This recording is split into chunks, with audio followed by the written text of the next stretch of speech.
Good morning everyone! Good morning po sa ating lahat ng mga minamahal at pinagpala ng ating mahal na Panginoong Hesus Kristo, the God of Gods, the God of the Milky Way, the God of the Universe, the God of the Galaxy. Okay, thank you very much po sa pagsubaybay nyo. Maski may isang nanunood, dalawang nanunood, sa akin marami na po yun. Kasi sabi po ng Biblia, kung merong isa o dalawa nagkakatipon or pulong sa aking name, nandun ako sa gitna nila. Okay? At kung merong isang kaluluwa man lang na naligtas, nagpapalakpakan ng mga anghel, I'm not here para magpadami ng mga o magpaka-importante. I'm not here para magpaka-popular. Ang popular po dito si Jesus Christ. Pag in-ignore nyo ang channel na ito, you are ignoring the Lord Jesus Christ. You're not ignoring me. You're not dead ma me. You're dead ma Jesus. Diba? Si Jesus ang dineded ma ninyo pag hindi nyo clinic-click ang mga video ito. Not me. Because the message contained in this content is very, very important than all the other contents here in YouTube. I can say that because the God of Gods, the God of the Milky Way, the God of the Galaxy, ang laman po nito. Okay, proceed na po tayo. Marami pong lito, ano ba ang Great Tribulation? Akala nila, daranasin nila ito bilang mga Kristiyano. It's something na nagpapatunay that these people don't know the Bible at all. They don't divide the scriptures according to 2 Timothy 3:16 or 1 Timothy 3:16. I'm not sure. But ang pinakabibigyan diin ni Apostol Pablo, maging estudyante tayo ng Biblia in our own way. Okay. Ang pagiging estudyante po ng Biblia ay hindi po yung papasok ka sa isang Bible school. Ako po, marami akong Bible school na pinasukan. Pero mostly, marami po talaga. Pero sa lahat ng mga diploma ko, sa lahat ng mga napag-aralan ko, iilan lang yung mga na-a-apply ko sa evangelism, no? Na ginagawa natin sa pang-araw-araw. Marami akong natutunan, I'm thankful for that. Pero kasi ang problema, yung mga nagtuturo, napaghahalo nila yung dalawang covenants, Old Testament and New Testament. At nung huli, na Bible school namin na pinasukan ko, bago mag-strike itong si COVID, natatawa ako kasi ang issue na binabanggit nung nagtuturo doon ay ilang oras daw bang manalangin kami? Ilang oras daw ba kaming manalangin? Sabi ko sa isip ko, Lord, does it matter? Ang alam ko kasing pananalangin ay makikipag-usap lang sa'yo. Panginoon ka ako. Pero ito, ang issue na ay kailangan daw mahaba kang manalangin para pagpalain ka. That's wrong. Kaya tignan po ninyo, balik po tayo sa topic natin. Sabi ko, let the Holy Spirit guide you. Kasi pangako ng Panginoong Jesucristo, pag yung Holy Spirit, tinatawag din Paraclete or tinatawag din po siyang, ito po yung ating taga-subaybay o taga-gabay. Hindi po tayo iiwanan yan. Amen? Kaya, sabi ko po kanina, ano nga bang kaibahan ng Great Tribulation doon sa rapture? Parang they don't believe in the rapture at all. Dahil lang sabi po nila, daranas daw tayo ng tribulation bilang mga Kristiyano. They don't rightly divide the word of truth.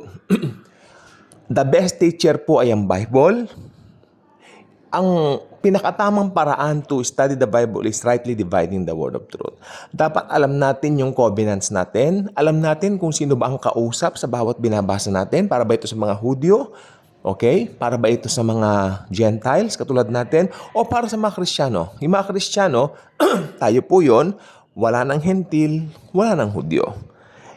Hudyo ka man o hentil ka man, pag nakipag-isa ka kay Kristo Jesus, pasok ka na doon sa third group, Christians. Yung unang grupo, mga Hudyo, sila po ang piniling lahi.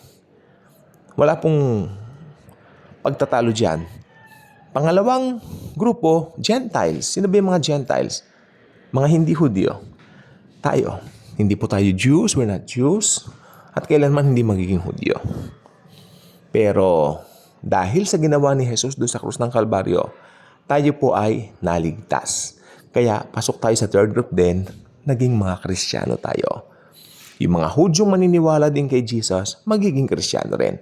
So ang grupong third Kristiyano, pag Kristiyano, kay Hudyo ka, kay Gentile ka, Kristiyano ka na because of Jesus. Palapakan natin si Jesus. Okay, proceed na po tayo. Ang mga Kristiyano po ay hindi na po dadanas ng tribulation sapagkat irarapture na po tayo ni Lord Jesus. Napakatindi na ang daranasin ng buong mundo sa panahong yaon. Hindi po ito biro mga kapatid, mga kaibigan, dahil lalabas ang una pong pinakasenyales ng tribulation ay ang Antichrist. Ito po yung the lawless one na tinatawag. Hindi po tayo nagpapangalan sino ang Antikristo, sino si ganito. Nope. Hindi po natin siya mamimit. Sapagkat sinasabi po ng Thessalonians na yung humaharang sa Antichrist, kapag ka naalis na yung restraining, tayo po yung mga Kristiyano. Sasabihin ko po mamaya kung bakit.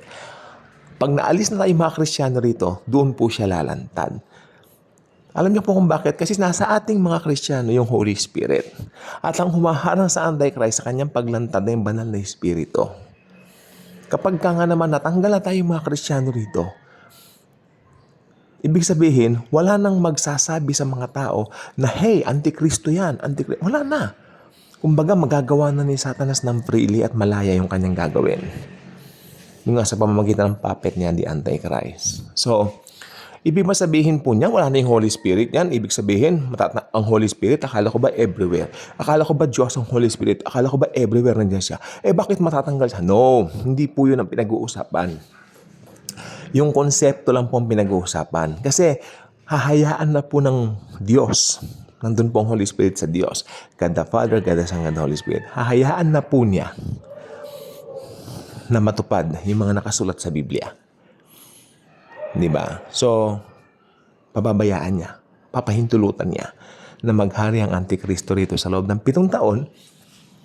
Una, ito ay lalabas, magkakaroon ng peace treaty para maitayo yung third temple ng mga Hudyo. Pangalawa, diba? Lalabas din yung false prophet niya.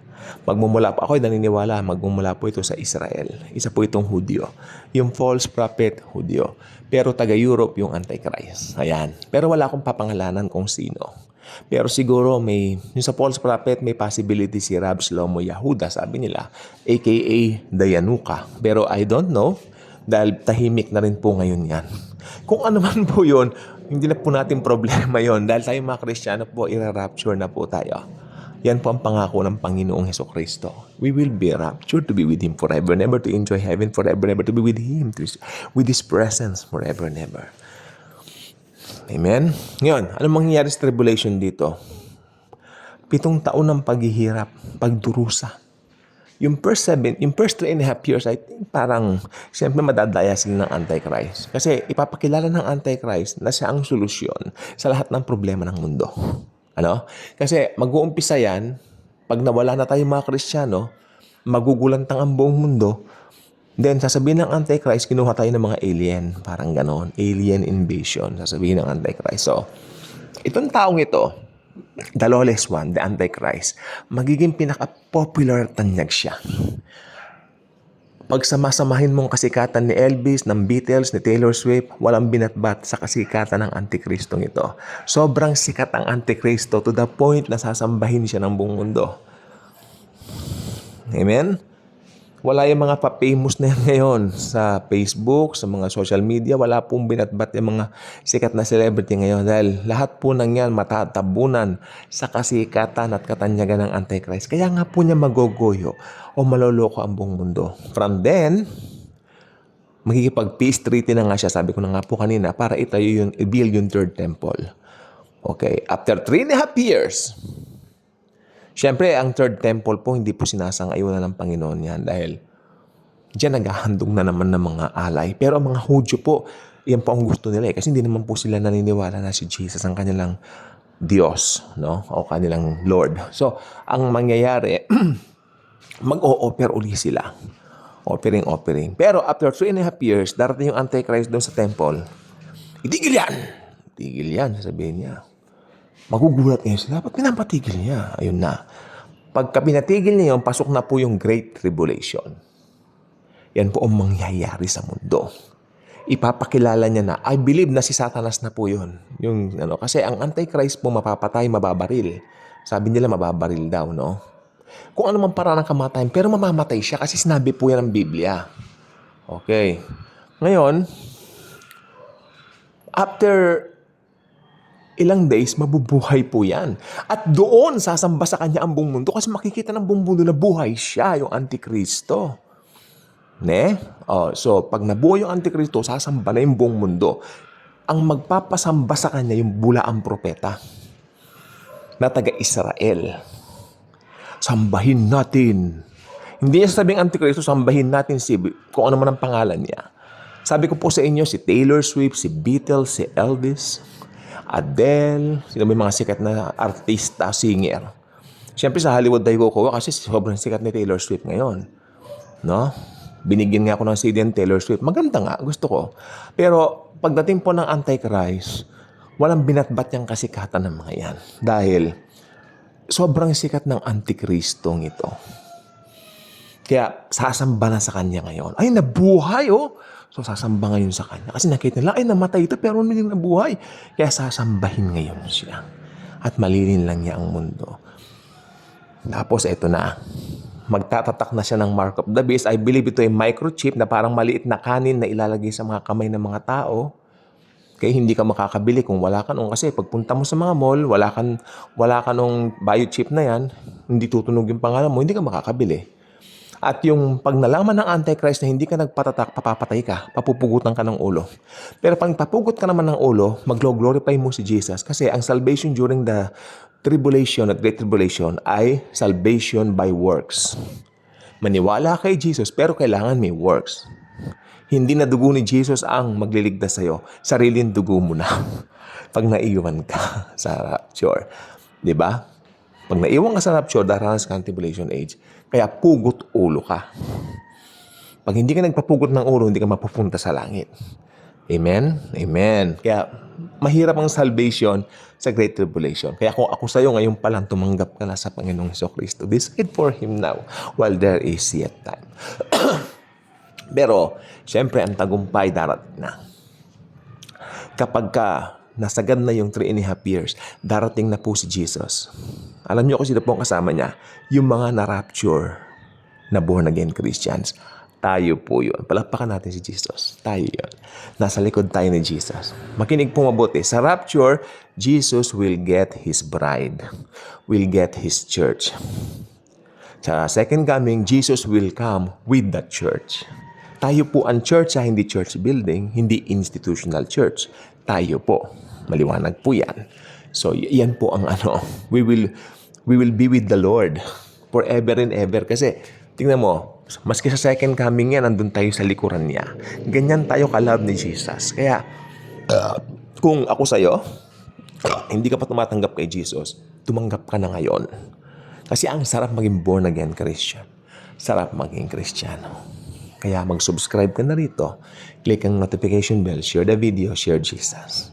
Nahabay nalaman mo ang kaibahan ng rapture, second coming, at binigyan natin din dito yung mangyayari sa tribulation, first 3.5 years, at mas malala, second 3.5 years, great tribulation. I hope natuto po kayo, at i-share nyo naman tong video. Marami pong makikinabang dito. Thank you po, and Jesus truly loves us all.